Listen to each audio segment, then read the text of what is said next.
Good morning students, welcome to अथब जी के क्लासेस। आज की क्लास में हम करेंगे इंडियन इकोनॉमी पर कुछ क्वेश्चंस। तो चलिए शुरू करते हैं। भारतीय अर्थव्यवस्था में कौन सा क्षेत्र सकल घरेलू उत्पाद में सबसे बड़ा योगदान देता है? उत्तर है तृतीय क्षेत्र या टर्शरी सेक्टर। किसी अर्थव्यवस्था में तृतीय क्षेत्र व्यापार, परिवहन, संचार, बैंकिंग और अन्य सेवाओं में शामिल होता है।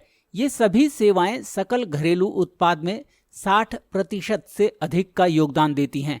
अगला प्रश्न है, समानांतर अर्थव्यवस्था या काले धन का किसी देश की आर्थिक स्थिति पर क्या प्रभाव पड़ता है? उत्तर है ये मौद्रिक नीतियों यानी मॉनेटरी पॉलिसीज को कम प्रभावी बनाता है। और मौद्रिक नीति एक ऐसी प्रक्रिया है जिसके द्वारा भारतीय रिजर्व बैंक भारत में नकदी आपूर्ति और खर्चों को नियंत्रित करता है। मौद्रिक नीति के माध्यम से आरबीआई मुद्रास्फीति, बेरोजगारी, मुद्रा दरों आदि को नियंत्रित करने के लिए भी कदम उठाता है।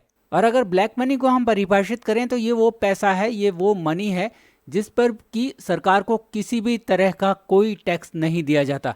अगला प्रश्न है, लाइजेस फेयर की फिलॉसफी किस अर्थव्यवस्था से संबंधित है? उत्तर है पूंजीवादी अर्थव्यवस्था या कैपिटलिस्ट इकोनॉमी के लिए। लेजेस फेयर व्यक्तियों और समाज के आर्थिक मामलों में न्यूनतम सरकारी हस्तक्षेप की नीति है। लेजेस फेयर का सिद्धांत आमतौर पर फिजियोक्रेट्स के नाम से जाने जाने वाले अर्थशास्त्रियों से जुड़ा हुआ है, जो लगभग 1756 से 1778 तक फ्रांस में फले फूले। फ्रेंच में लेजेस फेयर शब्द का अर्थ है करने की अनुमति दें, अलाउ टू डू। अगला प्रश्न है, ग्रीन शूट्स किसी अर्थव्यवस्था में क्या दर्शाता है? उत्तर है ये गिरती अर्थव्यवस्था में आर्थिक सुधार के संकेत दिखाता है। ग्रीन शूट्स का प्रयोग पहली बार 1991 की मंदी के दौरान यूनाइटेड किंगडम के तत्कालीन चांसलर ऑफ एक्सचेकर नॉर्मन लॉमेंट द्वारा आर्थिक सुधारों के लिए किया गया था। अगला प्रश्न है, किसी अर्थव्यवस्था की गतिविधि दर या एक्टिविटी रेट क्या होता है? उत्तर है गतिविधि दर काम पर लगे लोगों की संख्या और कुल संगत जनसंख्या के बीच का अनुपात है। सरल शब्दों में ये किसी अर्थव्यवस्था की श्रम शक्ति है।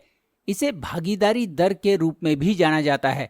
इसकी गणना किसी देश की संपूर्ण जनसंख्या के लिए की जा सकती है, लेकिन ये अक्सर 15 से 64 वर्ष की आयु की जनसंख्या या जनसंख्या की एक उप श्रेणी तक सीमित होती है। अगला प्रश्न है, खुली अर्थव्यवस्था और बंद अर्थव्यवस्था क्या होती हैं? उत्तर है खुली अर्थव्यवस्था एक प्रकार की अर्थव्यवस्था है जहां न केवल घरेलू कारक बल्कि अन्य देशों की संस्थाएं भी उत्पादों यानी कि वस्तुओं और सेवाओं के व्यापार में संलग्न होती हैं। और बंद अर्थव्यवस्था वो अर्थव्यवस्था है जिसमें बाहरी अर्थव्यवस्थाओं के साथ कोई व्यापारिक गतिविधि नहीं होती है। इसलिए बंद अर्थव्यवस्था पूरी तरह से आत्मनिर्भर होती है, जिसका मतलब है कि देश में आयात कुछ भी नहीं होता और कोई निर्यात देश से बाहर नहीं जाता। हालांकि अब दुनिया में कोई वास्तविक बंद अर्थव्यवस्था नहीं है। हालांकि ब्राजील जैसे देश हैं जो बहुत थोड़ा ही आयात करते हैं। अगला प्रश्न है, संयुक्त राष्ट्र के अनुसार कौन सा देश विश्व के सभी देशों की तुलना में सामाजिक आर्थिक विकास के सबसे कम संकेतकों के साथ सबसे कम मानव सूचकांक प्रदर्शित करता है? उत्तर है सबसे कम विकसित देश। मानव विकास सूचकांक के अनुसार नाइजर दुनिया का सबसे कम विकसित देश है। तो स्टूडेंट्स, ये थे कुछ इंपॉर्टेंट क्वेश्चन इंडियन इकोनॉमी पर। आई होप आपको वीडियो पसंद आया हो। अगर आपको ये वीडियो पसंद आया तो इसे लाइक और शेयर जरूर कीजिएगा और करंट अफेयर्स और जीके के लिए इस चैनल को जरूर सब्सक्राइब कीजिएगा। Thank you very